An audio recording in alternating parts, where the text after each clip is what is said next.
September 18వ తారీఖున గురు పుష్యమి యోగము ద్వాదశి. ఆ రోజున ఈ యొక్క మాళయ పక్షాల్లో పితృయజ్ఞాన్ని మనం చేస్తున్నాం. దేవయజ్ఞం, ఋషి యజ్ఞం, మనుష్య యజ్ఞం, పితృయజ్ఞం చాలా ప్రధానం. ఈ పితృయజ్ఞం అంటే ఏమిటంటే మన గోత్రము, మన ఇంటి పేరుతో ఉన్నటువంటి ప్రస్తుతము జీవులై అంటే బ్రతికి ఉన్నటువంటి ఇంటి పేరు గల పురుషులు ఎవరైనా పెద్దవాళ్ళు, వాళ్ళ పేరు కావాలి. మన గోత్రం వాళ్ళ యొక్క పేరుతో వాళ్ళ ఇంట్లో మరణించినటువంటి వాళ్ళు ఎవరెవరైతే ఉంటారో వారందరికీ కూడా గోశాలలో, శుభంకరి దేవస్థానంలో ఉన్నటువంటి మన గోశాలలో ఆ యొక్క గోసన్నిధిలో నారాయణ బలి అనేటువంటి ఒక కార్యక్రమం. ఇది బలి అంటే దేన్నైనా కొస్తారేమో అనుకోవచ్చు, ఏమీ కొయ్యరు. పిండ ప్రదానం, నారాయణుడికి ప్రీతిగా పిండ ప్రదానాలను పెట్టి తిలోదకాలని అక్కడ వదిలిపెట్టి నారాయణ హోమాన్ని చేస్తాం.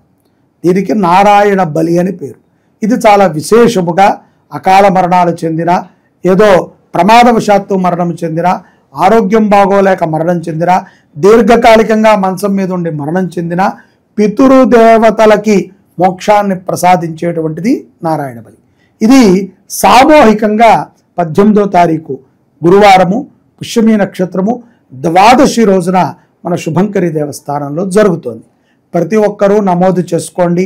మీ పితృదేవతలని మీరు మోక్షలోకాలని ప్రసాదించేటువంటి ఒక గొప్ప అవకాశం మళ్ళీ రాదు. కాబట్టి ప్రతి ఒక్కరూ మీ యొక్క గోత్రాన్ని, మీ ఇంటి పేరుతో సహా ప్రస్తుతం ఉన్నటువంటి వ్యక్తి ఎవరైతే పురుషులు ఉంటారో పెద్దవారు, వారి పేరుతో ఈ కార్యక్రమాన్ని మీరు చేయిస్తే వారి ద్వారా ఈ కార్యక్రమం జరిగి ఉంటుంది. కాబట్టి కుటుంబంలో మరణించినటువంటి వారందరూ కూడా మోక్షాన్ని పొందగలుగుతారు. జై శుభంకరి. సర్వే జనాః సుఖినో భవంతు.